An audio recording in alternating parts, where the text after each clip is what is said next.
कि ये अब आपको ग्लूकोमा है, क्योंकि बहुत सारे ऐसे पेशेंट होते हैं जिनका प्रेशर जो ऑलमोस्ट रेज रहता है, लाइक 20-23 रहता है, तब हम उनको मॉनिटरिंग पे रखते हैं। और जब भी फर्स्ट साइन मिलता है कि हाँ व्हाटएवर फील्ड टेस्ट कि अगर थोड़ा सा भी वहाँ पे मिसिंग एरियाज होते हैं तब उसकी दवा चलाई जाती है। और जो टाइम होता है जब उसका लॉस होता है और जो मेडिसिन स्टार्ट करते हैं तब उसको ग्लूकोमा की कैटेगरी में लाते हैं। बिल्कुल सही है, ग्लूकोमा एकदम सही बताया मैडम ने कि ग्लूकोमा एक बीमारी है। आगे बैठो। वो बीमारी ग्लूकोमा दो तरह के होते हैं, एक तो open angle glaucoma, close angle glaucoma, और एक तीसरा होता है नॉर्मल टेंशन ग्लूकोमा, जैसे आपने भी बताया। ओपन एंगल में क्या है कि कॉर्निया और आइरिस के बीच में एक एंगल होता है, कॉर्निया में और आइरिस के बीच में एक एंगल ऐसा बना होता है, और यही एंगल से ड्रेनेज होता है। तो होता है क्या कि एंगल ओपन है, ड्रेनेज भी हो रहा है, पर डिपोजिशन की वजह से जो ड्रेनेज प्रॉपर होना चाहिए था वो ऑलमोस्ट बहुत कम हो चुका है, नैरो हो चुका है, उसको नैरो एंगल बोलते हैं। तो इस वजह से बहुत कम हो गया, तो उस प्रेशर से ड्रेनेज नहीं हो रहा है जिस प्रेशर से प्रोडक्शन होता है। तो प्रोडक्शन ज्यादा प्रेशर से हो रहा है, ड्रेनेज कम प्रेशर से हो रहा है, तो प्रेशर बढ़ रहा है और ग्लूकोमा उसको प्रॉपर घुमाने के लिए आईपी करते हैं ना, आईपी करते हैं। तो ये एक हो गया। दूसरा होता है क्लोज एंगल, एंगल क्लोज है और ड्रेनेज हो ही नहीं रहा है। तो जब एंगल क्लोज होता है तो कोई दवा काम नहीं करती, फिर सर्जरी करना पड़ता है। और जब एंगल ओपन होता है तो डॉक्टर कभी भी प्रेफर नहीं करते सर्जरी के लिए, वो हमेशा मेडिसिन। भैया जो क्लोज एंगल में करते हैं तो उसमें याग पीआई भी करते हैं ना, ताकि याग तो होता है, याग पीआई में खोल कर देते हैं, मुझे क्लोज एंगल में करते हैं याग पीआई ना। हाँ, वो क्योंकि वो इसलिए करते हैं डिपोजिशन हटाने के लिए। याग का वो क्या उसको कहते हैं, ट्रैप बोलते हैं उसको। हाँ, वो जो प्रोसेसर है, याग जो है वो सेकेंडरी प्रोसेसर है। नहीं, डॉक्टर साहब तो जल्दी से सर्जरी के लिए नहीं रिकमेंड करते हैं, याग पीआई करते हैं। अगर उससे कंट्रोल हो जाता है दवा डालने के बाद तब फिर नहीं करते हैं। तो याग से वो डिपोजिशन हटाते हैं, जैसे एंगल क्लोज है उसमें कुछ याग करके, याग मतलब क्या होता है, लेजर होता है, छेद बनते हैं, वो डिपोजिशन हटाने का वो प्रयास करते हैं। क्योंकि इसका जो सर्जरी होता है वो सक्सेस नहीं होती है, इसकी बहुत अच्छी नहीं मानी जाती, इसलिए सर्जरी करना लास्ट ऑप्शन होता है, जो केवल इस केस में संभव होता है जिसमें क्लोज होता है अंदर। नहीं तो हमेशा डॉक्टर प्रेफर करता है कि मेडिकेशन से सही हो जाए, क्योंकि सर्जरी प्रॉब्लम होती है इसमें आगे चल कर।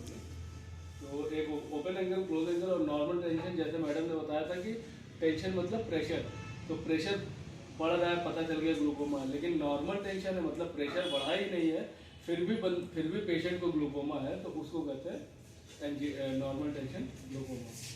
ये इसको कैसे मॉनिटर करते हैं, इसको जैसे मैडम का बीच में चेकअप करा के पेरिफेरल विजुअल फील्ड का एक टेस्ट होता है, जिसमें आप लोग देखे होंगे वो हाथ में टेस्ट, हाँ फील्ड टेस्ट बोलते हैं। हाँ, और अंदर मुंह रख देते हैं और उसके बाद बोलते हैं हाँ जहाँ ब्लिंक होगी आप दबाना।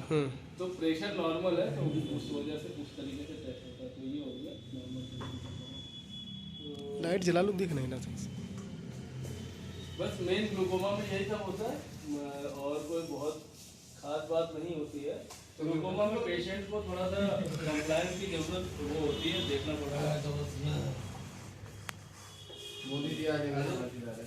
हेलो दोस्तों, बैठ जाओ, फोटो खिंचवा लो, फिर जाओ भैया, कोई खींचो फोटो। हाँ बैठिए सर्जन भाई, तुम भी बैठ जाओ, तुम जाओ ना जाओ, पेन देने जाओ। अरे पेन मंगाए हैं। अच्छा एक चीज है, पहले सीतापुर आई हॉस्पिटल में है ना, मतलब जैसे जो गांव के पेशेंट ज्यादा आते हैं, सब चीज होती है, तो पहले का जो पेशेंट हमने देखा है जो गांव का होता था, कुछ सबलबाई के नाम से बहुत अवेयरनेस थी, अभी भी है गांव में।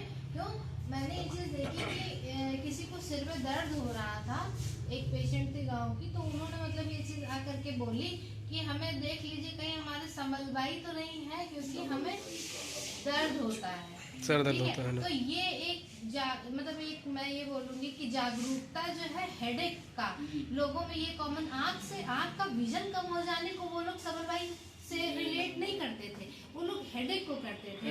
हाँ, तो ये मैंने देखा कि गांव का पेशेंट अगर सर दर्द हो रहा होगा तो वो ये जानेगा कि कहीं हमारे संबलबाई तो नहीं हो गई है, तो ये चीज बहुत कॉमन है। काला मोतिया बोलते ज्यादातर गांव में। मैंने देखा कि अवेयरनेस दी जाती थी सबलबाई दवाई को लेकर। हाँ, पेशेंट अवेयरनेस प्रोग्राम वहाँ अच्छे होते थे, होते अभी भी होते हैं, तो इस वजह से वहाँ पर पता चल जाता था लोगों को और जागरूकता होती है। समल भाई क्या सीतापुर अस्पताल में तो खैर अच्छे तरीके से वहाँ प्रोग्राम होते हैं, सारी चीज़ें होती है, तो पेशेंट को पता रहता है कौन से लक्षण दिखने से क्या दिक्कत हो सकती है। और आँख से और सर का रिलेशन बहुत ज़्यादा है, आँख में प्रॉब्लम है तो वैसे भाई एक चीज बताओ, ज्यादातर व्यक्ति मेरे हिसाब से हम आप लोग कुछ भी सोच रहे हैं यार ऐसे कि हम लोग ये बता के ऐसे कर रहे हैं, ऐसा नहीं। हर व्यक्ति आजकल ना गूगल फलाने से पहले से ही अपने बारे में जान के तब हमारे आपके पास आता है। तो कुछ एडवांस तकनीक रखो अपने पास बताने की, क्योंकि जो हम आप बोल रहे हैं ना ये तो यार गूगल पे ही बंदा पड़ रहा है। हाँ, तो गूगल समझ रहे हो? तो मैंने ये देखा है यार कि कई पेशेंट ऐसे आते हैं जो हमें हमसे ज्यादा जानते हैं, वो सही बता रहा हाँ, हूँ। बिल्कुल। तो उसकी जागरूकता कहाँ से हुई? वो गूगल दे रहा है। हाँ, AI आ गई अब तो। Social media, AI chat GPT पे कुछ भी लिखो पूछो सब बता अरे देगा। हार्ट के बारे में लोग बहुत पढ़ लेते हैं, और क्या है? डिजीज शुरू हुई या नहीं भी है, अब इंटरेस्ट चले, जैसे ही एक कॉमन बात है कि हार्ट अटैक्स बढ़ रहा है, बहुत लोग बहुत पढ़ लेते हैं हार्ट ये अटैक के यही बारे चीज में। मैं बोल रहा हूँ कि उनने क्या किया है, लोग जो ना अब हम आप ये नहीं कर सकते कि हर आदमी ना अपने को पहले वो ढूंढता कहाँ, यहाँ पे ढूंढता है, और जब उसको पता लगता है यार अब ये चीज ये बहुत डरावनी है तब वो हमारे आपसे बात करता है। हाँ, तो ये तो है, सोशल सही मीडिया बता में रहे तो हो। हर चीज को जो है वो कर दिया